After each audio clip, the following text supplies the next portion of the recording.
کائنات بننی شروع اتوار کے دن ہوئی، اتوار کا دن ان کے لیے عید کا دن، اس لیے آپ دیکھیں گے کہ ان کے ہاں برتھ ڈے منانے کا رواج بہت عام ہے، چونکہ زندگی کی ابتدا ہو رہی ہوتی ہے، جبکہ امت مسلمہ کا مزاج اور ہے۔ ہمارے ہاں کام مکمل ہونے کا دن خوشی کا دن ہوتا ہے، اس لیے ہم کسی بزرگ کے پیدائش والے دن کو خوشی کا دن نہیں اتنا کہتے جتنا ان کا دنیا سے جانے کا دن خوشی کا دن ہوتا ہے کہ کام مکمل ہو گیا۔ اسی لیے اپنے اکابر کے سیرت کے جو جلسے کیے جاتے ہیں تو جس دن ان کی شہادت ہوتی ہے، وفات ہوتی ہے، اس دن سیرت کے جلسے کرتے ہیں۔ یہ جمعہ کا دن اللہ رب العزت کے ہاں شروع سے ہی بہت فضیلت کا حامل رہا، چنانچہ حدیث پاک میں آتا ہے کہ افضل الایام جمعہ، ہفتے کے 7 دنوں میں سے جو افضل دن ہے وہ جمعہ کا دن ہے۔ فیہ خلق آدم، اللہ تعالیٰ نے آدم علیہ السلام کو جمعہ کے دن پیدا کیا، یعنی ان کے بدن کو بنایا۔ فیہ نفخ آدم، اور جمعہ کے دن ان میں روح بھی ڈالی، جسد بھی جمعہ کے دن، پھر جمعہ کے دن اس میں روح بھی ڈال دی گئی۔ پھر جب فرشتوں کا امتحان ہوا اور آدم علیہ السلام کو فرشتوں نے سجدہ کیا، وہ بھی جمعہ کا دن تھا، تو آدم علیہ السلام کو اللہ تعالیٰ کی طرف سے خلافت ارضی جو ملی وہ بھی جمعہ کا دن۔ اسی لیے جب زمین پر اتارے گئے تھے آدم علیہ السلام تو وہ بھی جمعہ کا دن بنتا ہے۔ حضرت نوح علیہ السلام آدم ثانی کہلاتے ہیں، ان کی کشتی جب طوفان سے بچ کر کنارے لگی تھی، طوفان ختم ہوا تھا تو وہ بھی جمعہ کا دن تھا۔ سیدنا ابراہیم علیہ السلام جب نار نمرود میں سے نکالے گئے تھے بحفاظت بخریت، وہ بھی جمعہ کا دن تھا۔ پھر سیدنا ابراہیم علیہ السلام نے جو بیت اللہ کی بنیاد رکھی، وَإِذْ يَرْفَعُ إِبْرَاهِيمُ الْقَوَاعِدَ مِنَ الْبَيْتِ وَإِسْمَاعِيلُ، تو وہ بھی جمعہ کا دن تھا۔ حضرت ابراہیم علیہ السلام نے اپنے بیٹے اسماعیل علیہ السلام کو جو قربان کیا تو ذی الحجہ کی 10 تھی، مگر جمعہ کا دن بنتا تھا۔ حضرت یوسف علیہ السلام کو کنویں میں سے جس دن قافلے والوں نے نکالا تھا تو وہ بھی جمعہ کا دن تھا۔ اور مکہ مکرمہ جس دن فتح ہوا، اللہ تعالیٰ کا وعدہ پورا ہوا، ان الذی فرض علیک القرآن لرادک الی معاد، تو وہ بھی جمعہ کا دن۔ حتیٰ کہ غزوہ بدر جس دن پیش آیا وہ بھی جمعہ کا دن تھا۔ تو جمعہ کے دن کی اپنی ایک تاریخ ہے، اور اللہ تعالیٰ کے ہاں یہ دن بڑے شرف اور عزت کا دن ہے۔ اس کو جمعہ اس لیے کہتے ہیں کہ مسلمانوں کا اجتماع ہوتا ہے۔ عام نمازیں بے شک اپنے محلے کی مسجدوں میں پڑھیں، لیکن جمعہ کے دن فرمایا کہ تم ذرا بڑی سطح پر جامع مسجد کے اندر جا کر جمعہ کی نماز ادا کرو۔ اس لیے جمعہ کی نماز کے لیے شرائط ہیں، ہر جگہ پر جمعہ کی نماز نہیں ہو سکتی، بہت چھوٹی آبادیاں جو دور دور بنی ہوتی ہیں وہاں جمعہ کی نماز نہیں ہوتی، تو اجتماع کی وجہ سے اس کو جمعہ کہا جاتا ہے۔ اس میں مقتدی واعظ و نصیحت سنتے ہیں اور امام ان کو نصیحت کی باتیں سناتا ہے، اس کو خطبہ کہتے ہیں۔ سنت ہے کہ اس کو عربی زبان میں دیا جائے، مگر ہر جگہ لوگ عربی زبان سمجھتے نہیں، تو فقہاء نے یہ سوچا کہ بجائے اس کے کہ لوگ اصل مقصد کو حاصل کرنے سے محروم رہیں، تو انہوں نے کہا کہ عربی خطبہ اتباع سنت کی نیت سے وہ انسان بعد میں دے دے، اس سے پہلے کچھ دیر اپنی قوم کو نصیحت کر دے، وصیت کے رنگ میں ان کو اپنی نصیحت سنا دے، اور یہ نصیحت اللہ تعالیٰ کو بہت پسند۔ اس کا اندازہ آپ اس بات سے لگائیے کہ عام دنوں میں ہم ظہر کی نماز 4 رکعت ادا کرتے ہیں، لیکن جمعہ کے دن جمعہ کی 2 رکعت فرض ہوتی ہے۔ غور کرنے کی بات ہے کہ اللہ رب العزت کو امام کا اپنی قوم کو نصیحت کرنا، خیر کی طرف بلانا اتنا اچھا لگا کہ اللہ تعالیٰ نے فرمایا کہ اس خطبہ کو میں 2 رکعت کے قائم مقام بنا کر اپنے حق میں تخفیف کر دیتا ہوں، 2 رکعت بھی جماعت سے ادا کر لو گے عبادت پوری ہو جائے گی۔ اس لیے حدیث پاک میں آتا ہے کہ جو آدمی اہتمام کے ساتھ جمعہ کی نماز ادا کرنے آتا ہے، غسل کرے، دھلے ہوئے کپڑے پہنے، خوشبو لگائے، کنگھی کرے اور وقت سے پہلے مسجد میں آئے، تو یہ عمل اللہ تعالیٰ کو اتنا پسند کہ اللہ تعالیٰ پچھلے جمعے سے اس جمعے تک کے درمیان کیے ہوئے تمام گناہوں کو معاف فرما دیتے ہیں۔ جمعہ کے دن ایک ساعت اجابت بھی ہے۔ نبی اسلام نے فرمایا کہ ایک گھڑی ایسی ہے، لمحہ ایسا ہے جمعہ کے دن کہ جب انسان دعا مانگے تو اس کی دعا اللہ رب العزت کے ہاں قبول ہو جاتی ہے، اس کو ساعت اجابت کہتے ہیں۔ بعض علماء نے فرمایا کہ جب امام خطبہ دیتا ہے تو دو خطبوں کے درمیان جو توقف ہے، تھوڑا سا وقوف کرتا ہے، وہ جو وقفہ ہے وہ ساعت اجابت ہے، اس میں دعا کریں تو قبول ہوتی ہے۔ لیکن دوسرے علماء نے یہ کہا، محققین نے، کہ سیدہ فاطمہ الزہرا رضی اللہ تعالیٰ عنہا کی روایت ہے، وہ فرماتی ہیں کہ جمعہ کے دن عصر اور مغرب کے درمیان اللہ نے ساعت اجابت رکھی ہے، لہذا جو آدمی جمعہ سے دن عصر سے مغرب کے درمیان عبادت میں بیٹھا رہے، دعا کرتا رہے، تو یقیناً اس کی دعا اللہ رب العزت کے ہاں جلدی قبول ہوگی۔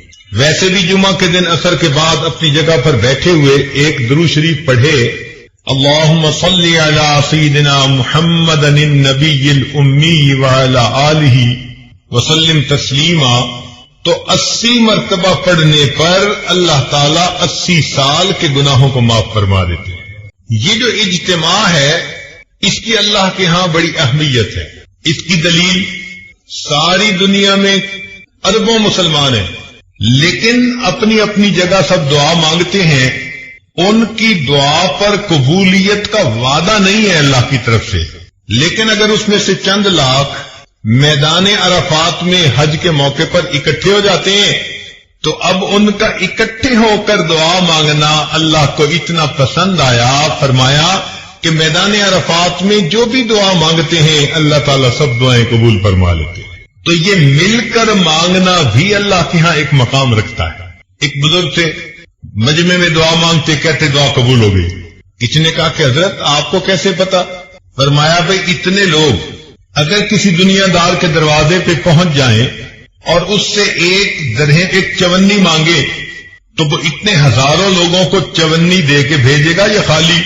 اس نے کہا جی اتنے لوگوں کو تو خالی نہیں بھیجے گا، لحاظ کرے گا۔ فرمایا اس سخی کے لیے چونی دینا مشکل کام ہے، اللہ رب العزت کے لیے اپنے بندوں کو معاف کر دینا یہ آسان کام ہے۔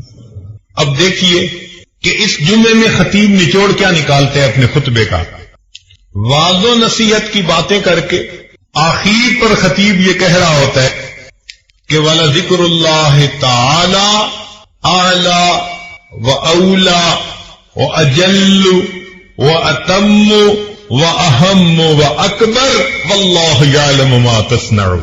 یہ پوری کی پوری نصیحت کا نچوڑ ہوتا ہے۔ اس سے اللہ تعالیٰ کی یاد کی اہمیت کا اندازہ لگا لیجئے۔ اسی لیے جو لوگ جمعہ کا اہتمام نہیں کرتے، اپنے گھروں میں بیٹھے رہتے ہیں، جب دوسری اذان ہوگی تو آئیں گے، کبھی آتے ہیں کبھی نہیں آتے، تو وہ بہت بڑی فضیلت سے محروم ہو جاتے ہیں۔ حدیث پاک میں آتا ہے کہ نبی علیہ الصلوۃ والسلام نے ارشاد فرمایا، لوگ جمعہ کی نماز چھوڑنے سے باز رہیں ورنہ اللہ تعالیٰ او لیختتمن اللہ علی قلوبہم ثم لیکونن من الغافلین، اگر وہ جمعہ کی نماز چھوڑیں گے اللہ تعالیٰ ان کے دلوں پر مہر لگا دیں گے۔ تو دلوں پہ مہر جباریت لگا دی جاتی ہے جو انسان جمعہ کی نماز میں غفلت کرتا ہے۔ اور ویسے بھی سوچئے، قوم یہود نے یوم الست کی ناقدری کی تھی، یوم السبت کی ناقدری کی تھی۔ ان کو کہا گیا تھا کہ اس دن تم نے مچھلیاں نہیں پکڑنی، مگر انہوں نے ہیلے بہانے سے اپنی مرضی پوری کر لی۔ تو یوم السبت کی ناقدری کرنے پر قوم یہود کی شکلیں ظاہر طور پر اللہ نے مسخ کر دی تھیں۔ علماء نے لکھا جو امت مسلمہ کا بندہ جمعہ کے دن کی ناقدری کرے گا اللہ تعالیٰ اس کے من کی باطنی شکل کو مسخ فرما دے گا۔ اس لیے آپ دیکھیں کہ جو بندہ جمعے کا اہتمام نہیں کرتا نا، وہ کسی کام کا نہیں رہتا، دل مسخ ہو جاتا ہے، دل کی شکل اندر کی بدل دی جاتی ہے۔ باقی اللہ رب العزت نے فضیلت دی جمعہ کے دن کو، تو یہ دستور ہے کہ محبوب کی جہاں نظر پڑتی ہے اسی کو شرف مل جاتا ہے۔ تو اللہ تعالیٰ نے انبیاء میں سے کچھ انبیاء کو شرف بخشا، ان کو کتابیں عطا فرمائی، چنانچہ تورات، انجیل، زبور اور قرآن مجید۔ پھر اگر نبی علیہ الصلوۃ والسلام کے صحابہ میں دیکھیں تو 4 خلفاء کو اللہ تعالیٰ نے فضیلت عطا فرمائی، جن کو ہم خلفائے راشدین کہتے ہیں۔ پھر ذرا آگے چلیں تو اللہ رب العزت نے ائمہ میں سے 4 ائمہ کو ایک شان عطا فرمائی، امام اعظم ابو حنیفہ رحمۃ اللہ علیہ، امام مالک، امام شافعی اور امام احمد بن حنبل رحمۃ اللہ علیہ۔ پھر اور غور کیجئے کہ 4 مہینوں کو اللہ تعالی نے محترم مہینے بنایا، رجب، شعبان، رمضان اور محرم۔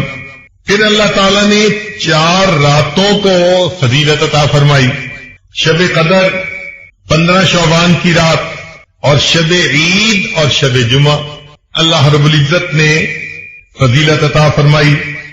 4 دنوں کو بھی فضیلت عطا فرمائی گئی، چنانچہ یوم عرفہ جس دن حج ہوتا ہے، یوم الفطر عید فطر کا دن، یوم الاضحیٰ عید الاضحیٰ کا دن، اور یوم الجمعہ جمعہ کا دن۔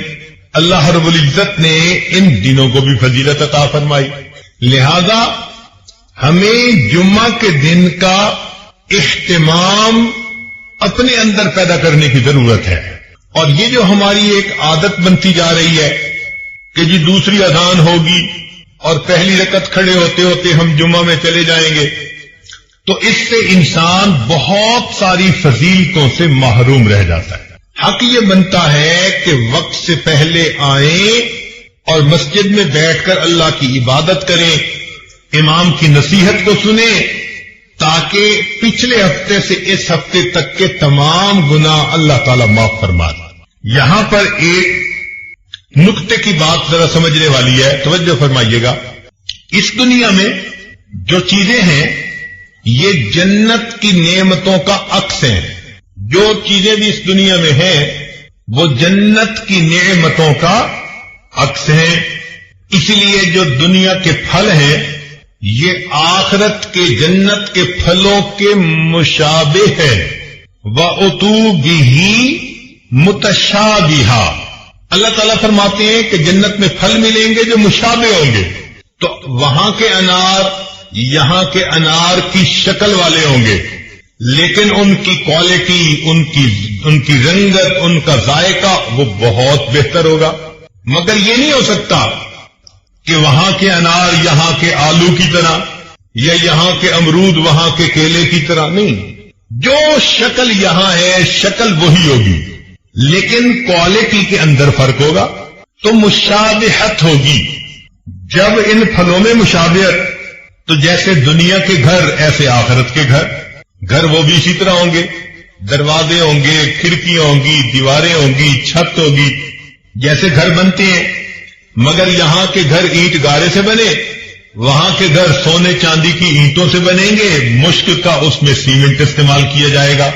اور بعض لوگوں کو اللہ تعالیٰ سرخ یاقوت سے بنا ہوا پورا گھر عطا فرما دیں گے، مگر مشابہت ہوگی۔ اور آگے دیکھیے، جیسے دنیا کی عورتیں ہیں، جنت کی عورتیں بھی بالکل اسی طرح ہوں گی، گو کہ ان کا حسن و جمال اس وقت کی عورتوں کے حسن و جمال سے بہت زیادہ۔ حدیث پاک میں فرمایا گیا کہ اگر جنت کی حور اپنا پلو آسمان دنیا سے نیچے کر دے تو سورج کی روشنی ماند پڑ جائے، اگر کھاری پانی میں تھوک ڈال دے تو کھاری پانی میٹھا ہو جائے، مردے سے ہم کلامی کر لے تو مردہ بھی زندہ ہو جائے۔ اس کے دل میں محبت کے جذبات پیدا ہوتے ہوئے انسان اپنی آنکھوں سے خود دیکھے گا، تو معلوم ہوا کہ شکل تو ایک جیسی ہوگی، مشابہت ہوگی، مگر کوالٹی کچھ اور ہوگی۔ یہ مشابہت دسترخوان میں بھی، چنانچہ دنیا میں ہم دسترخوان لگاتے ہیں تو آخرت کے دسترخوان کی ترتیب بالکل یہی. اللہ تعالیٰ فرماتے ہیں وَكَأْسٍ مِّن مَّعِينٍ. ہمارے ہاں بھی یہی ہوتا ہے، دسترخوان بچھاؤ، پہلے برتن لا کے رکھو اور پانی مشروب لا کے وہ رکھ دیا کرتے ہیں. پھر فرمایا لا يصدعون عنها ولا ينزفون وفاكهة مما يتخيرون. اور پھر ڈرائی فروٹ لا کے رکھ دیا جاتا ہے تاکہ مہمان اگر کچھ لینا چاہیں تو اس میں سے لے لیں. جب ڈرائی فروٹ بھی رکھ دیا گیا، پھر کھانے آتے ہیں جو اصل ڈشز ہوتی ہیں، تو فرمایا وَلَحْمِ طَيْرٍ مِّمَّا يَشْتَهُونَ. پھر بھنا ہوا گوشت آئے گا جس کے کھانے کی لوگ اشتہا رکھتے ہیں. تو ترتیب جو دنیا میں وہی ترتیب آخرت کی. تو جب یہ بات سمجھ آ گئی کہ دنیا کی نعمتیں آخرت کی نعمتوں کا عکس ہیں، جو یہاں معاملہ ہوگا ویسا ہی معاملہ آخرت میں، مگر وہاں کی کوالٹی، وہاں کی لذتیں وہ ایسی ہوں گی کہ دنیا کو اس کے ساتھ کوئی نسبت ہی نہیں ہے، مگر عکس ضرور ہے. تو جب یہ بات سمجھ میں آ گئی کہ دنیا کی نعمتیں آخرت کی نعمتوں کا عکس ہیں، اب حقیقت کی بات سمجھیے کہ جمعہ کو فضیلت اس لیے ملی کہ یہ آخرت کی ایک نعمت کا عکس ہے. وہ کون سی نعمت؟ حدیث پاک میں آتا ہے کہ جنتی جب جنت میں جائیں گے تو جنتی مخلوق کے حسن کو دیکھیں گے، اتنا متعجب ہوں گے، حیران ہوں گے، 70 سال تک ٹکٹکی باندھ کے دیکھتے رہ جائیں گے اور ان کو وقت گزرنے کا احساس نہیں ہوگا. جیسے کوئی خوبصورت چیز دیکھو تو انسان دیکھتا رہتا ہے متحیر ہو کر. تو جنتی مخلوق کا حسن اتنا ہوگا کہ یہ حیران ہو کر 70 سال دیکھتے رہ جائیں گے، وقت گزرنے کا پتہ نہیں چلے گا. پھر جنتی وہاں زندگی گزاریں گے. حدیث پاک میں آتا ہے کہ جب جنتی اپنی زندگی انجوائے کرنے لگ جائیں گے، اللہ تعالیٰ جنتیوں سے خطاب فرمائیں گے فَاسْأَلُونِي مَا شِئْتُمْ. میرے بندو مانگو مجھ سے تم کیا مانگتے ہو. تو جنتی کہیں گے اللہ سب نعمتیں مل گئیں، مزے میں ہے، کوئی غم نہیں، کوئی فکر نہیں، اپنی من مرضی کی زندگی گزار رہے ہیں، ہر نعمت ہمارے پاس موجود ہے. اب ہم آپ سے کیا مانگیں؟ اللہ تعالیٰ فرمائیں گے تم اپنے علماء کی طرف رجوع کرو، وہ تمہیں گائیڈ کریں گے کہ تمہیں کیا چاہیے. چنانچہ جنت میں بھی ہمیں اپنے علماء کی ضرورت رہے گی. دنیا میں تو رہتی ہے، جنت میں بھی رہے گی. جنتی اپنے اپنے علاقے کے علماء جو جمعہ پڑھاتے تھے ان کی طرف رجوع کریں گے، پوچھیں گے جی اللہ تعالیٰ نے فرمایا کہ پوچھو علماء سے تو بتائیں اور کیا مانگے، ہمیں تو کچھ سمجھ نہیں آ رہا ہم کیا مانگیں. علماء کہیں گے کہ اگرچہ بہت نعمتیں مل گئیں، ایک نعمت ابھی باقی ہے. کون سی نعمت؟ کہ اللہ تعالیٰ نے فرمایا تھا وَلَدَيْنَا مَزِيدٌ، ہم جنت میں تجھے آپ کو ایک مزید نعمت عطا فرمائیں گے. یعنی اللہ تعالیٰ جنت میں جنتیوں کو اپنا دیدار عطا فرمائیں گے، اور ابھی تک ہمیں اللہ تعالیٰ کا دیدار نہیں ہوا، یہ نعمت ابھی باقی ہے.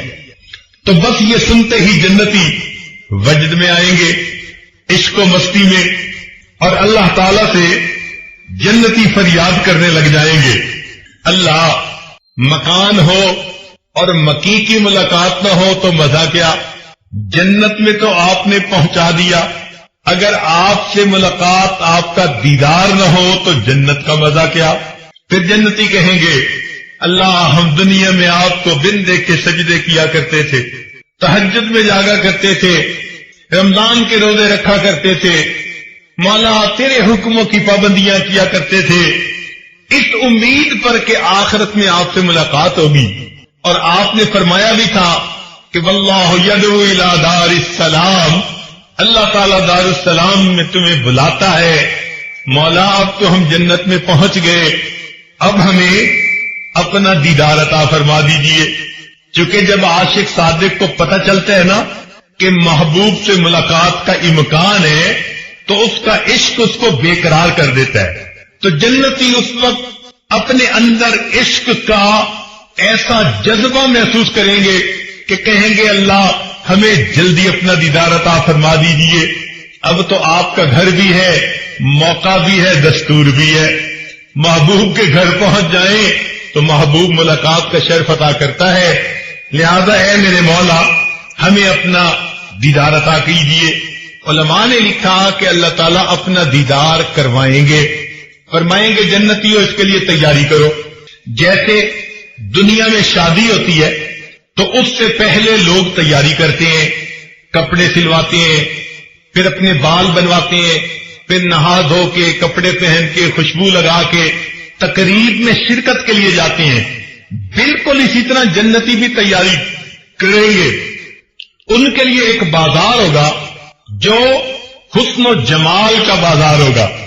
جنتی وہاں جائیں گے تو جیسے چاہیں گے ان کو اللہ تعالیٰ ان کے من پسند کا حسن و جمال عطا کر دے گا.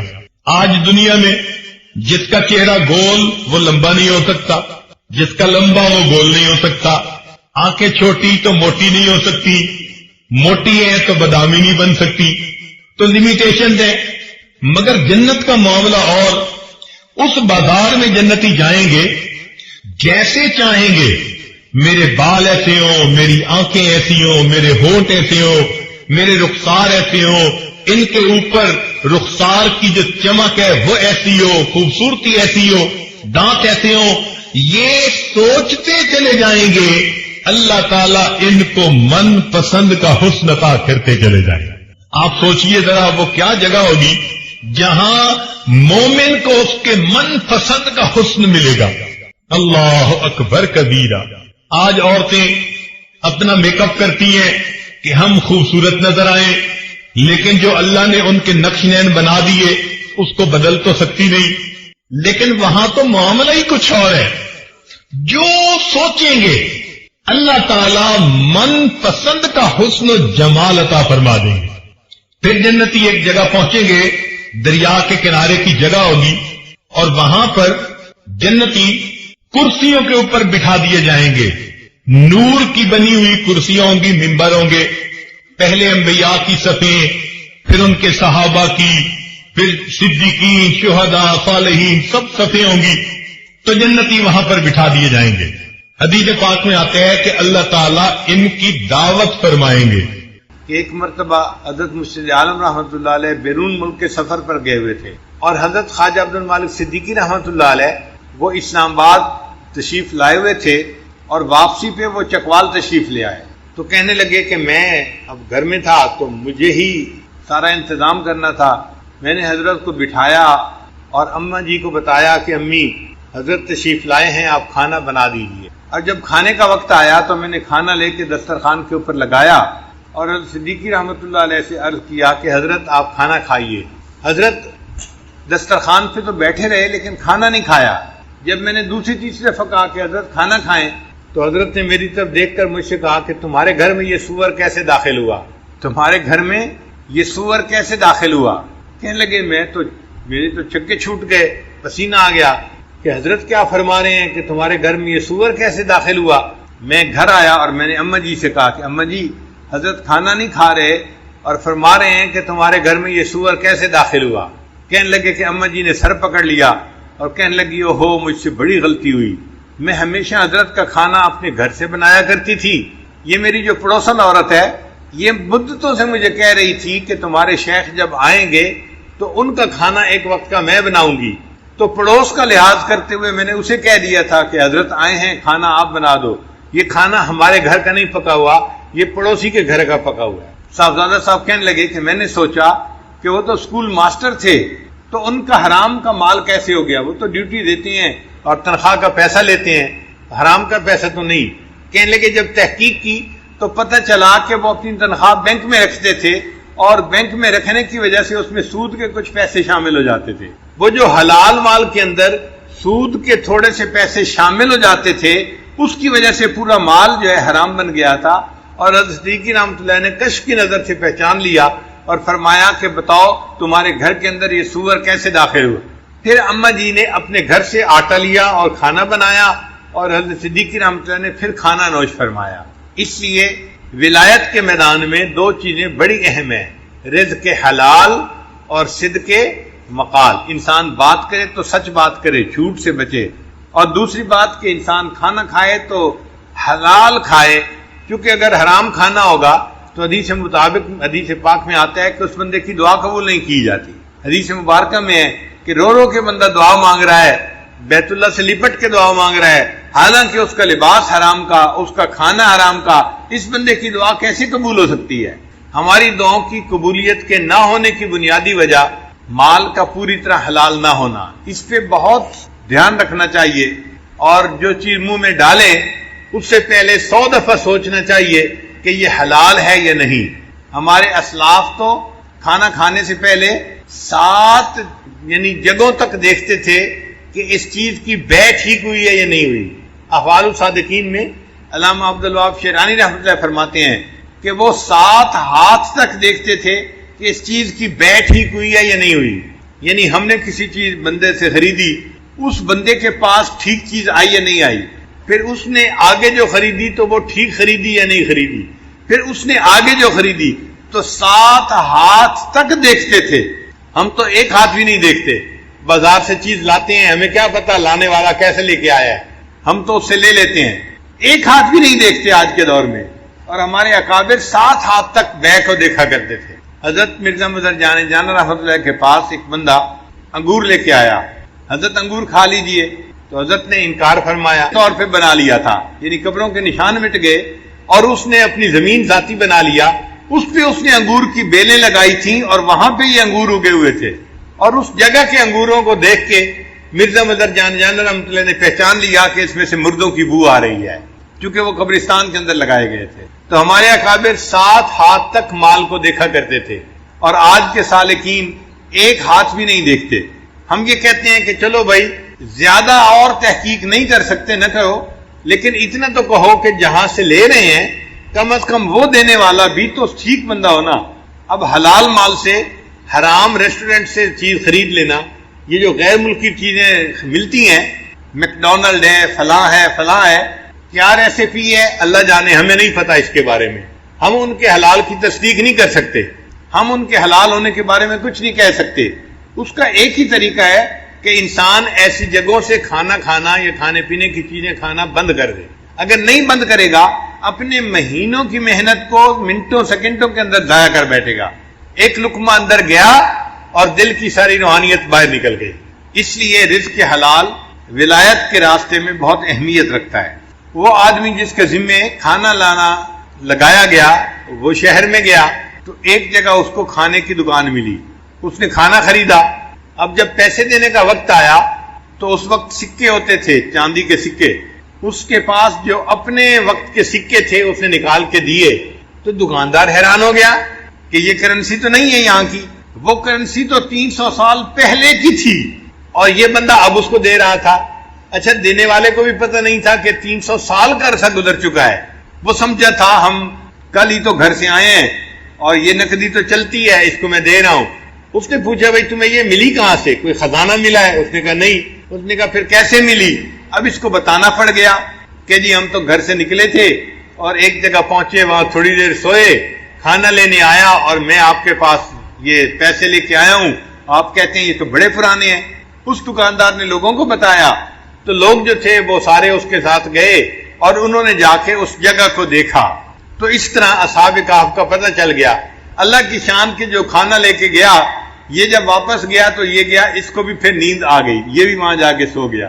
اللہ تعالیٰ اپنی قدرت دکھانا چاہتے تھے کہ لوگوں تم سمجھتے ہو کہ قیامت کے دن کوئی ہمیں زندہ نہیں کر سکے گا، میں دنیا میں دکھا دیتا ہوں کہ میں جس کو چاہوں 300 سال سلا دوں، اور ان 300 سالوں میں اس کا جسم خراب بھی نہ ہو، اور پھر میں اگر اس کو جگانا چاہوں تو میں اس کو جگا کے بھی دکھا دیتا ہوں۔ تو سلانا اور جگانا یہ میرے اختیار میں ہے، موت دینا اور پھر قیامت کے دن اس کو کھڑا کرنا یہ میرے اختیار میں ہے۔ اللہ کی شان دیکھیں کہ جب یہ لوگ اٹھے تھے اس وقت جو بادشاہ تھا وہ ایمان والا تھا، وہ اللہ کو ماننے والا تھا۔ ان لوگوں کو پتہ نہیں تھا کہ وہ اللہ کو ماننے والا ہے اور وہ بھی نیک آدمی ہے، اور پوری قوم جو تھی اس وقت ایمان والی بن چکی تھی۔ جب مرے تھے تو قوم کافر تھی، جب 300 سال کے بعد جاگے تو اللہ نے حالات بدل دیے تھے، پوری قوم مسلمان مومن بن چکی تھی۔ پھر ان لوگوں نے مشورہ کیا ہم ان کے لیے کوئی نشانی بنائیں، تو انہوں نے ان کے کہف کے دروازے کے اوپر ایک مسجد بنا دی نشانی کے طور پر۔ تو یہ واقعہ قرآن مجید میں اللہ رب العزت نے اتار دیا تاکہ مشرکین کو ان کا جواب مل جائے۔ عجیب بات یہ کہ مشرکین کو جواب بھی مل گیا، نہ مشرکین ایمان لائے نہ یہودی ایمان لائے، ایمان کوئی نہیں لایا، اس لیے کہ سوال جو پوچھنے والے ہوتے ہیں وہ ایمان سے محروم ہوتے ہیں، ان کو کوئی کچھ نہیں ملتا۔ تو قرآن مجید میں اس واقعے کی تفصیل جو ہے وہ موجود ہے، تاہم اس سورت کی احادیث کے اندر بڑی فضیلت آئی ہے۔ ذرا آپ اس فضیلت کو بھی سن لیجئے تاکہ پتہ چل جائے کہ سورہ کہف کے کیا فضائل ہیں۔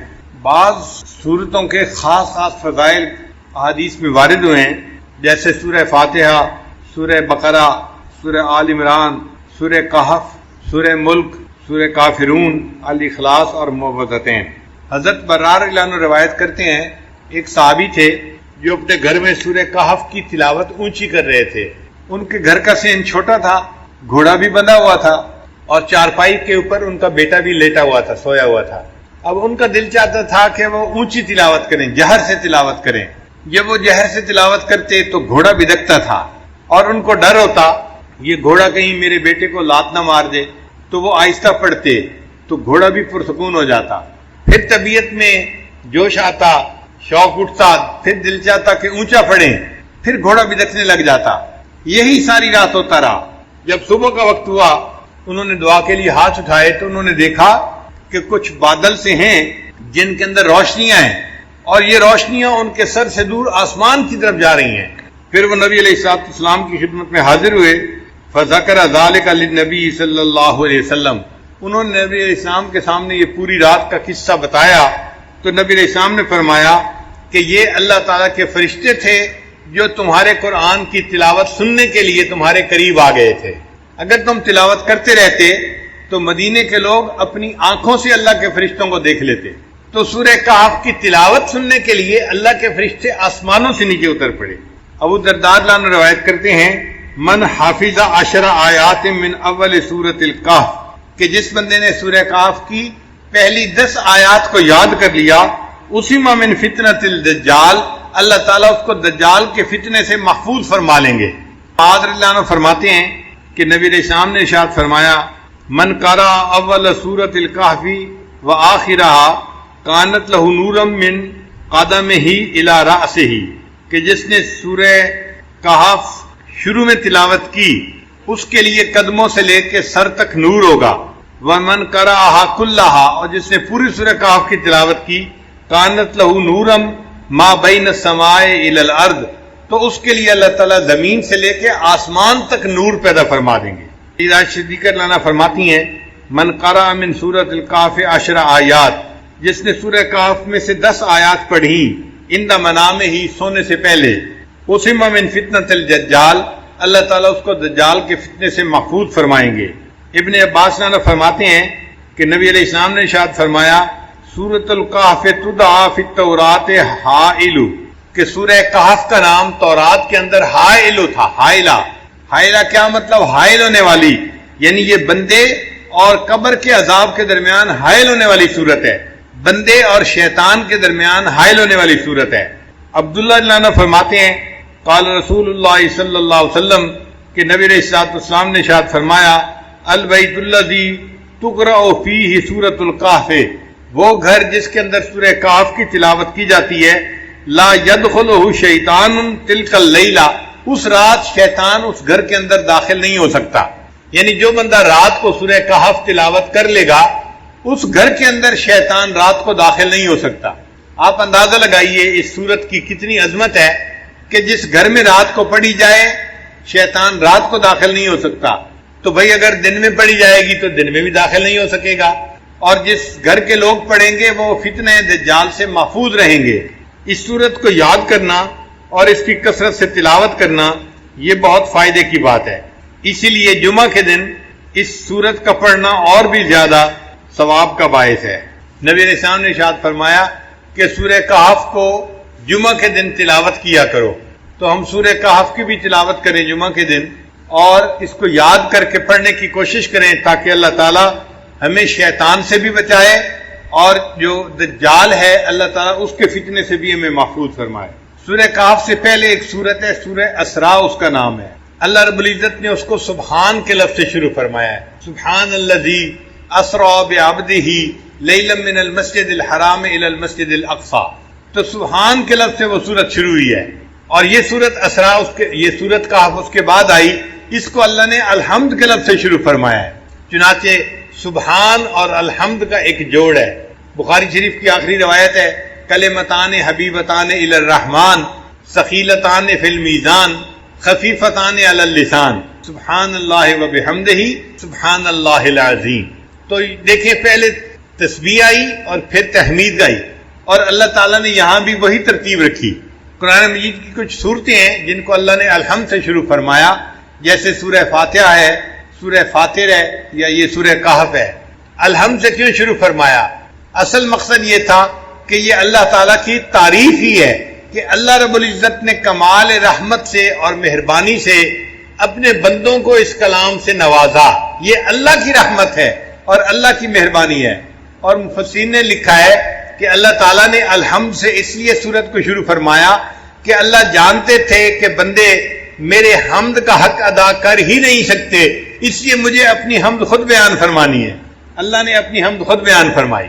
امام ربانی حضرت مجدد ثانی رحمۃ اللہ نے لکھا ہے کہ اگر بندہ اللہ کی حمد بیان کرنے کے لیے ایڑی چوٹی کا زور لگا دے تو بھی وہ اللہ کی حمد کو بیان نہیں کر سکتا، چونکہ اللہ تعالیٰ اتنے عظیم ہے کہ انسان اس کی عظمت کے مطابق اس کی تعریف کر ہی نہیں سکتا۔ ہم اللہ کی کیا تعریف کریں گے؟ انبیاء کے سردار، انبیاء کے امام حضرت محمد مصطفیٰ احمد مجتبی حضرت محمد مصطفیٰ صلی اللہ علیہ وسلم، انہوں نے فرما دیا اللہم لا احصی ثناء علیک، اے اللہ میں آپ کی تعریفوں کا احاطہ نہیں کر سکتا، انت کما اثنیت علی نفسک، آپ ایسے ہیں جیسے آپ نے اپنی تعریفیں خود بیان فرمائی ہیں۔ تو اللہ کی تعریف اللہ خود ہی بیان فرما سکتا ہے، مخلوق میں سے کوئی تعریف کر ہی نہیں سکتا، اللہ اتنے بڑے ہیں۔ اس کی مثال یوں سمجھیں، ایک عام آدمی، اس کو کوئی کہنے لگ جائے کہ جی آپ ذرا ایک سپر کمپیوٹر کی تعریف کریں، تو ایک عام آدمی یا ایک بچہ جو پرائمری اسکول کا پڑھنے والا ہے وہ سپر کمپیوٹر کی کیا تعریف کرے گا؟ وہ تو جانتا ہی ہے اس کے بارے میں۔ اسی طرح ہم بندے ہیں، ہم اللہ کی عظمت کی حقیقت کو جانتے ہی نہیں، اس لیے ہم اس کی تعریف کر ہی نہیں سکتے۔ جتنی تعریفیں کریں گے یہ تعریفیں نیچے رہ جائیں گی۔ اللہ کی شان اس سے بھی بڑی ہے، اس سے بھی بڑی ہے، اس سے بھی بڑی ہے۔ اللہ تعالیٰ بہت بڑے ہیں۔ اسی نبی علیہ السلام نے ارشاد فرمایا کہ اے اللہ ما عبدنا کا حق کا عبادتک، ہم نے آپ کی عبادت ایسے نہیں کی جیسی عبادت کرنے کا حق تھا، ہم عبادت کا حق ادا کر ہی نہیں سکتے۔ امام ربانی مجدد ثانی رحمۃ اللہ فرماتے ہیں کہ کوئی بندہ کتنے خلوص سے عبادت کیوں نہ کرے، کتنی یکسوئی کے ساتھ، کتنی توجہ کے ساتھ، کتنی جو ہے وہ یکسوئی کے ساتھ عبادت کرے، وہ اللہ کی عبادت کا حق ادا کر ہی نہیں سکتا۔ اس کی عبادت نیچے رہ جاتی ہے، اللہ کی شان اس سے بھی اونچی ہے، اس سے بھی اونچی ہے، اس سے بھی اونچی ہے۔ اب یہاں پہ ایک سوال پیدا ہوتا ہے کہ جب ہم اللہ تعالیٰ کی حمد بیان کر ہی نہیں سکتے، جیسے اللہ تعالیٰ اونچے ہیں، حمد کے لائق ہیں، پھر ثواب کیوں ملتا ہے؟ پھر ثواب کیوں ملتا ہے بندے کو؟ تو علماء نے اس کا جواب دیا۔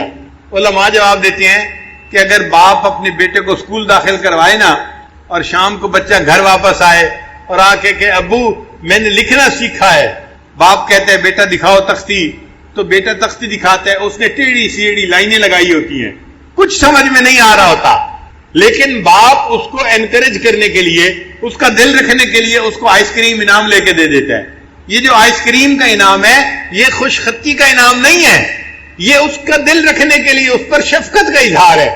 اسی طرح اللہ جو ہماری عبادتیں قبول کرتے ہیں وہ ہماری عبادتوں کی کوئی اچھائی نہیں ہوتی، بلکہ اللہ ان اللہ بالناس لرؤوف الرحیم، اپنے بندوں پر رؤوف اور رحیم ہے، اس کی رافت اور رحمت کا یہ تقاضا ہے، اللہ اپنے بندوں کی ٹوٹی پھوٹی عبادت پر بھی ان کو اجر عطا فرما دیتا ہے۔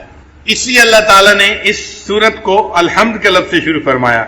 الحمدللہ الذی انزل علی عبدہ الکتاب ولم یجعل لہ عوجا، سب تعریف اللہ ہی کے لیے ہے جس نے اپنے بندے پر کتاب نازل فرمائی اور اس کتاب میں ذرا بھی کجی نہیں رکھی. یعنی یہ کتاب ایسی ہے کہ اس میں کوئی کمی نہیں، کوئی کجی نہیں ہے، نہ کوئی آپس میں ایک دوسرے کے ساتھ جو ہے فرق ہے، نہ کوئی کمزوری ہے، کسی قسم کی کوئی کمزوری ہے ہی نہیں. یہ ایسی کتاب ہے کہ جو بالکل جو ہے ہر قسم کے سقم سے پاک اور بالاتر کتاب ہے، اللہ کا کلام ہے. قیمہ، استقامت دینے والی کتاب ہے.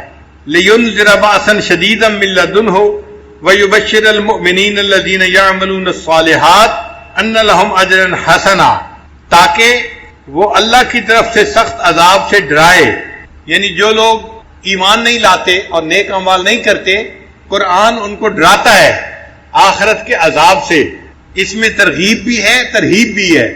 نیک لوگوں کو جنت کی بشارت دی جاتی ہے اور جو بات کو نہیں مانتے ان کو جہنم کی عذاب کے بارے میں بتایا جاتا ہے، تاکہ ڈرائے ان لوگوں کو سخت عذاب سے اور مومنین کو بشارت دے جو نیک عمل کرتے ہیں کہ ان کے لیے اچھا اجر ہے. اچھا اجر کون سا ہے؟ مومنین کے لیے جنت اللہ نے بہترین اجر بنایا ہے. ماکثین فیہ ابدا، وہ اس میں ہمیشہ رہیں گے، جنت میں ہمیشہ ہمیشہ رہیں گے. وَيُنذِرَ الَّذِينَ قَالُوا اتَّخَذَ اللَّهُ وَلَدًا، اور یہ قرآن ڈرائے ان لوگوں کو جنہوں نے کہا کہ اللہ تعالیٰ اولاد رکھتا ہے. بعض ایسے بھی لوگ گزرے ہیں جو کہتے تھے کہ اللہ تعالیٰ کی اولاد ہے. چنانچہ جو مشرکین تھے وہ کہتے تھے کہ جو ملائکہ ہیں وہ اللہ کی بیٹیاں ہیں، ملائکہ کو، فرشتوں کو اللہ کی بیٹیاں کہتے تھے. اور یہود جو تھے وہ عزیر علیہ السلام کو اللہ کا بیٹا کہتے تھے، اور جو عیسائی تھے وہ حضرت عیسیٰ علیہ السلام کو اللہ کا بیٹا کہتے تھے. یعنی یہ تینوں قسم کے لوگ اللہ کی اولاد مانتے تھے. ایک مسلمان ہے جو یقین رکھتے ہیں کہ اے اللہ آپ اولاد سے پاک ہیں. قل واللہ احد اللہ الصمد لم یلد ولم یولد ولم یکن لہ کفوا احد. اور اسی لیے اللہ تعالیٰ کو ایمان والوں سے محبت ہے کہ یہ میری عظمت کو جانتے ہیں اور میرے اوپر صحیح ایمان لانے والے بندے ہیں. اللہ تعالیٰ کو اس بات پہ بہت غصہ آتا ہے کہ کوئی ان کے ساتھ اولاد کو جوڑے.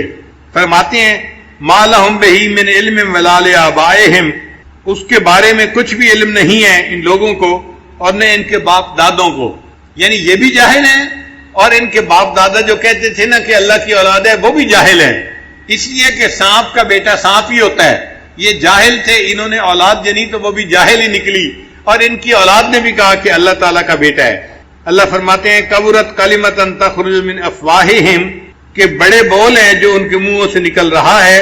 ان یقولون الا کذبا، یہ نہیں بولتے مگر جھوٹ، یہ جھوٹ بات کر رہے ہیں. پھر اللہ تعالیٰ نے اپنے پیارے حبیب صلی اللہ علیہ وسلم کی تسلی فرمائی کہ چونکہ اللہ کے حبیب صلی اللہ علیہ وسلم 15 دن وحی نہ آنے کی وجہ سے بہت غمزدہ بھی تھے. اللہ فرماتے ہیں فَلَعَلَّكَ بَاخِعٌ نَفْسَكَ عَلَىٰ آثَارِهِمْ إِن لَّمْ يُؤْمِنُوا بِهَٰذَا الْحَدِيثِ أَسَفًا. تو ایسا تو نہیں کہ آپ ان کے پیچھے اپنی جان کو غم کی وجہ سے ہلاک کر دینے والے ہیں اور یہ لوگ اس مضمون پر ایمان نہ لائیں. اگر یہ لوگ ایمان نہیں لاتے آپ اتنے غمزدہ کیوں ہوتے ہیں؟ آپ کے اوپر تو ہے بات کو پہنچانا. وما علیک الا البلاغ، آپ نے تو بات پہنچا دی، آپ کی ذمہ داری ختم ہو گئی.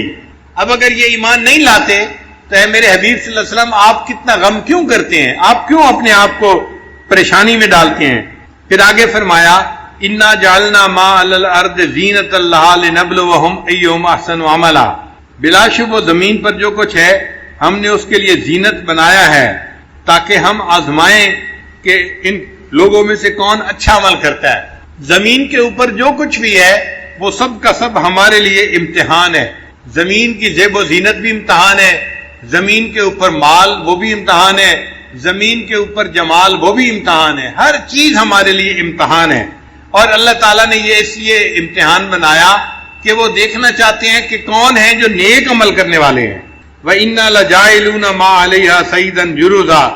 اللہ فرماتے ہیں اور زمین پر جو کچھ ہے بلا شبہ ہم اسے بالکل صاف میدان بنا دینے والے ہیں. اور یہ چند دن کی بات ہے، یہ جو کچھ ہے ایک وقت آئے گا کہ ہر چیز مٹ جائے گی، یہ سب مٹی کی ڈھیری بن جائے گی اور اللہ تعالیٰ زمین کو چٹیل میدان بنا دیں گے. یہ زمین کے اوپر جو درخت نظر آ رہے ہیں، یہ عمارتیں نظر آ رہی ہیں، یہ سب ختم ہونے والی چیزیں ہیں، یہ فانی چیزیں ہیں. ان سے دل لگانا بے وقوفی کی بات ہے. اب نبی علیہ السلام کو تسلی دینے کے بعد اللہ رب العزت نے اصحاب کہف کا قصہ اب شروع فرمایا. فرماتے ہیں ام حسبت ان اصحاب الکہف والرقیم، اور کچھ لوگ کہیں گے کہ وہ 5 تھے اور چھٹا ان کا کتا تھا. رجمم بالغیب، یہ سب اٹکل پچو لگا رہے ہیں. وَيَقُولُونَ سَبْعَةٌ وَثَامِنُهُمْ، اور کچھ لوگ کہیں گے کہ وہ 7 ہیں اور 8واں ان کا کتا ہے. قُلْ رَبِّي أَعْلَمُ بِعِدَّتِهِمْ، آپ فرما دیجئے کہ میرا رب ان کی تعداد کو بہتر جانتا ہے. الا قلیل، مگر تھوڑے سے لوگ ہیں جو جانتے ہیں. فلا تمار فیہم الا مراء ظاہرا، سو آپ اس کے بارے میں سرسری بحث کے علاوہ زیادہ بات نہ کیجیے. ولا تستفت فیہم منہم احدا، اور ان کے بارے میں کسی سے سوال بھی نہ کیجیے. مقصد یہ تھا کہ بھئی ان کی تعداد کتنی ہے اصحاب کہف کی، یہ فضول سی بات ہے. یہ کوئی ایسی بات نہیں کہ جس کے اوپر کسی سے پوچھ پرتیت کی جائے یا اس کا فیصلہ کیا جائے. وہ 7 تھے، 5 تھے، 8 تھے، 2 تھے، اللہ ان کی تعداد کو بہتر جانتا ہے. بہرحال کچھ نوجوان تھے جنہوں نے غار میں پناہ لی تھی اور اللہ نے ان کے ایمان کو محفوظ کر دیا تھا. پھر اتنا واقعہ سنانے کے بعد اللہ تعالیٰ اپنے پیارے حبیب صلی اللہ علیہ وسلم کو سمجھاتے ہیں. فرماتے ہیں وَلَا تَقُولَنَّ لِشَيْءٍ إِنِّي فَاعِلٌ ذَلِكَ غَدًا، اے میرے محبوب صلی اللہ علیہ وسلم کسی چیز کے بارے میں آپ ہرگز یوں نہ کہیں کہ میں اسے کل کروں گا، مگر یہ کہ الا ان یشاء اللہ، کہ اس کے ساتھ اللہ کی مشیت کا ذکر بھی کریں کہ اللہ چاہے گا تو میں کل کروں گا. کیونکہ کرنے والا تو اللہ ہے نا، اختیار تو اللہ کا ہے. اللہ تعالیٰ اپنی کبریائی بھی دکھانا چاہتے تھے کہ معاملہ تو میرے ہاتھ میں ہے، جو چاہوں وہ میں کروں گا. تو آپ اگر کوئی بات کریں تو کہیں کہ اللہ چاہیں گے تو میں کل کروں گا. وَاذْكُرْ رَبَّكَ إِذَا نَسِيتَ، اے میرے محبوب جب آپ بھول جائیں تو اپنے رب کو یاد کریں. وَقُلْ عَسَىٰ أَن يَهْدِيَنِ رَبِّي لِأَقْرَبَ مِنْ هَٰذَا رَشَدًا، اور آپ یوں کہہ دیجئے کہ امید ہے میرے رب مجھے وہ بات بتا دے گا جو ہدایت کے اعتبار سے اس سے قریب تر ہے. وَلَبِثُوا فِي كَهْفِهِمْ 300 سِنِينَ وَازْدَادُوا 9، اللہ فرماتے ہیں کہ وہ لوگ اپنے غار میں 309 سال رہے، یعنی شمسی اعتبار سے 300 سال رہے، اور اگر قمری اعتبار سے کریں تو پھر وقت زیادہ بن جاتا ہے، تو 309 سال بن گئے اس طرح سے. قُلِ اللَّهُ أَعْلَمُ بِمَا لَبِثُوا، اللہ ہی خوب جاننے والا ہے کہ وہ کتنی مدت رہے. لَهُ غَيْبُ السَّمَاوَاتِ وَالْأَرْضِ، اللہ کو آسمان اور زمین کے غیب کا علم ہے. اب صرف ہی واسمے، وہی دیکھنے والا ہے اور سننے والا ہے. مَا لَهُم مِّن دُونِهِ مِّن وَلِيٍّ، ان لوگوں کو اس کے سوا کوئی مددگار نہیں. وَلَا يُشْرِكُ فِي حُكْمِهِ أَحَدًا، اور وہ اپنے حکم میں کسی کو شریک نہیں فرماتا. یعنی اللہ اپنے حکم میں کسی کو اپنا شریک نہیں بناتا، صرف اللہ ایک ہی ہے جس کا حکم چلتا ہے، اس میں کوئی اس کا دوسرا شریک نہیں ہے. مَا أُوحِيَ إِلَيْكَ مِن کِتَابِ رَبِّكَ، آپ کے رب کی کتاب جو آپ کی طرف وحی کی گئی اس کی تلاوت کیجئے. لا مبدل لکلماتہ، اس کے کلمات کو کوئی بدلنے والا نہیں. ولن تجد من دونہ ملتحدا، اور ہرگز آپ اس کے سوا کوئی پناہ کی جگہ نہیں پائیں گے. وَاصْبِرْ نَفْسَكَ مَعَ الَّذِينَ يَدْعُونَ رَبَّهُمْ بِالْغَدَاةِ وَالْعَشِيِّ، اور جو لوگ صبح و شام اپنے رب کو پکارتے ہیں ان کے ساتھ آپ اپنے آپ کو بٹھائیے. یہ وہ لوگ ہیں جو اللہ کی رضا کے طالب ہیں، اور آپ ایسا نہ کریں کہ وَلَا تَعْدُ عَيْنَاكَ عَنْهُمْ، کہ ان دنیا والی زندگی کی زینت کے ارادے سے ان سے آپ نظریں ہٹا لیں. ترید زینت الحیات الدنیا، آپ دنیا کی زینت کے چاہنے والے ہوں گے. وَلَا تُطِعْ مَنْ أَغْفَلْنَا قَلْبَهُ عَنْ ذِكْرِنَا، اور اس شخص کی بات نہ مانیے جس کے دل کو ہم نے اپنی یاد سے غافل کر دیا. وَاتَّبَعَ هَوَاهُ، وہ اپنے خواہشات کے پیچھے لگ گیا. وَكَانَ أَمْرُهُ فُرُطًا، اور اس کا حال حد سے آگے بڑھ گیا. مکہ کے مشرکین نے نبی علیہ الصلوۃ والسلام کو ایک پیغام دیا تھا کہ یہ جو ایمان لانے والے لوگ ہیں نا، حضرت بلال عنہ جیسے اور دوسرے حضرات جو تھے، یہ سب غریب غربا لوگ ہیں، اور ہم اپنے وقت کے بڑے بڑے سردار لوگ ہیں. ہمیں آتے ہوئے اور آپ کے پاس آ کر بیٹھتے ہوئے محسوس ہوتا ہے، شرم آتی ہے، غیرت آتی ہے. ہم اتنے غریب قسم کے لوگوں کے پاس آ کے کیسے بیٹھیں؟ آپ ان کو اپنے پاس سے اگر ہٹا دیں تو پھر ہم آپ کے پاس آئیں گے، آپ کی بات کو سنیں گے. تو جب انہوں نے یہ پیغام بھیجا، اللہ رب العزت نے آیت اتار دی، اے میرے حبیب صلی اللہ علیہ وسلم، یہ مکار لوگ ہیں، یہ مشرکین کے جو سردار ہیں، آپ ان کی دنیا کی حیثیت کا ذرا خیال نہ کیجیے، اور جو آپ کے پاس لوگ ہیں آپ ان صحابہ کے پاس بیٹھیے، یہ ایمان کے ساتھ اپنے دلوں کو بھرنے والے لوگ ہیں، آپ ان میں اپنا وقت گزاریے اور ان کو اپنی صحبت عطا فرمائیے۔ فرمایا قل الحق من ربکم، آپ فرما دیجئے کہ حق تمہارے رب کی طرف سے ہے، فمن شاء فالمؤمن، تو جس کا جی چاہے وہ مومن ہو جائے، ومن شاء فلیکفر، اور جس کا جی چاہے وہ کافر رہے، انا اعتدنا للظالمین نارا، بے شک ہم نے ظالموں کے لیے آگ تیار کر رکھی ہے، احاط بہم سرادقها، اس کی دیواریں گھیرے ہوئے ہوں گی ان کو جہنم میں، وَإِن يَسْتَغِيثُوا يُغَاثُوا بِمَاءٍ كَالْمُهْلِ يَشْوِي الْوُجُوهَ، اور جب وہ فریاد کریں گے تو انہیں پینے کے لیے ایسا پانی دیا جائے گا جو تیل کی تلچھٹ کی طرح ہوگا اور وہ منہوں کو بھون ڈالے گا، یعنی اتنا گرم ہوگا کہ جب جہنمی اس کو پینے لگیں گے تو ان کے ہونٹ جل جائیں گے۔ بئس الشراب، پینے کی کتنا برا مشروب ہے، وساعت مرتفقہ، اور وہ دوزخ آرام کی بری جگہ ہے۔ ان الذین آمنوا وعملوا الصالحات، بے شک جو لوگ ایمان لائے اور انہوں نے نیک اعمال کیے، انا لا نضیع اجر من احسن عملا، ہم ایسے لوگوں کے نیک اعمال کو ضائع نہیں کریں گے۔ اولئک لہم جنات عدن تجری من تحتہم الانہار، ان لوگوں کے لیے ہمیشہ رہنے کے لیے باغ ہے جن کے نیچے نہریں جاری ہوں گی، یحلون فیہا من اساور من ذہب، انہیں سونے کے کنگنوں کا زیور پہنایا جائے گا، یعنی جنت میں جنتی مرد بھی سونے کے کنگن پہنیں گے۔ بعض طلباء اس بات پہ بڑے حیران ہوتے ہیں کہ بھئی مرد لوگ سونے کے کنگن پہنیں گے۔ ہاں بھئی، کہاں سونے کے کنگن گیا ہے، مگر اللہ تعالیٰ وہ ایک ایسا زیور بنائیں گے جو مرد کو اچھا لگے گا۔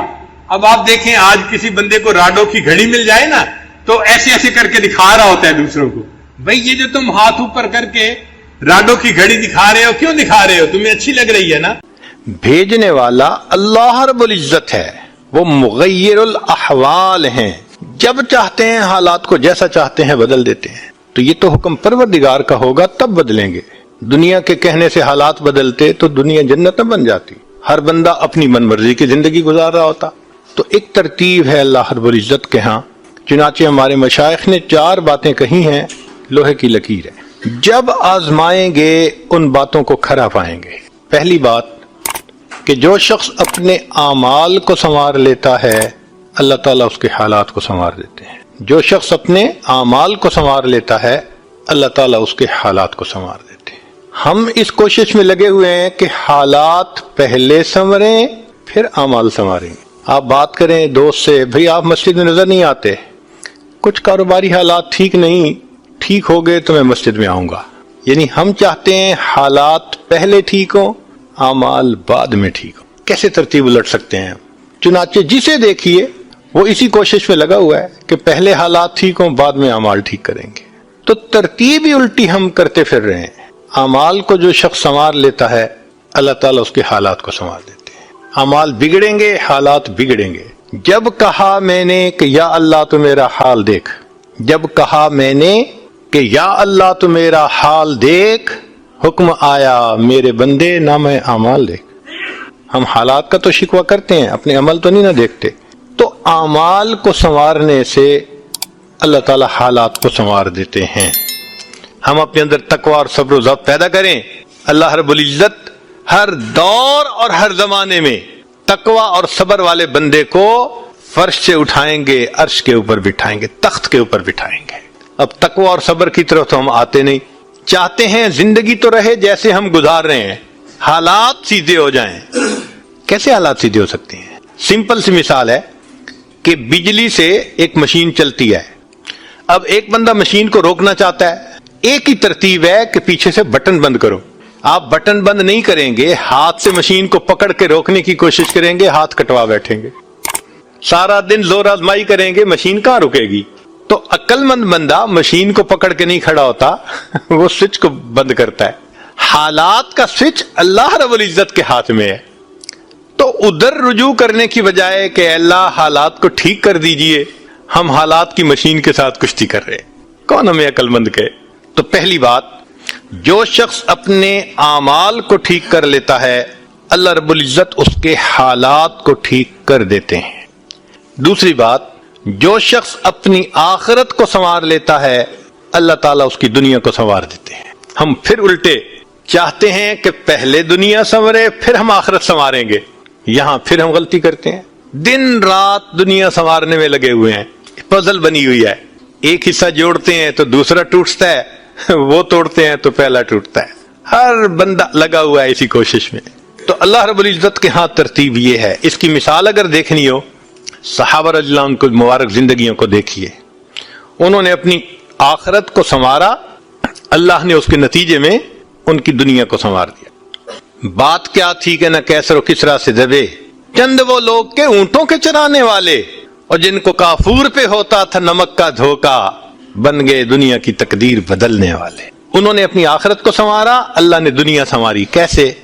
اطمینان، اتنا اطمینان کہ یمن سے جوان عورت چلتی ہے اور مدینہ طیبہ پہنچتی ہے اور پورے راستے میں کوئی اس کی طرف آنکھ اٹھا کر دیکھنے والا نہیں ہوتا۔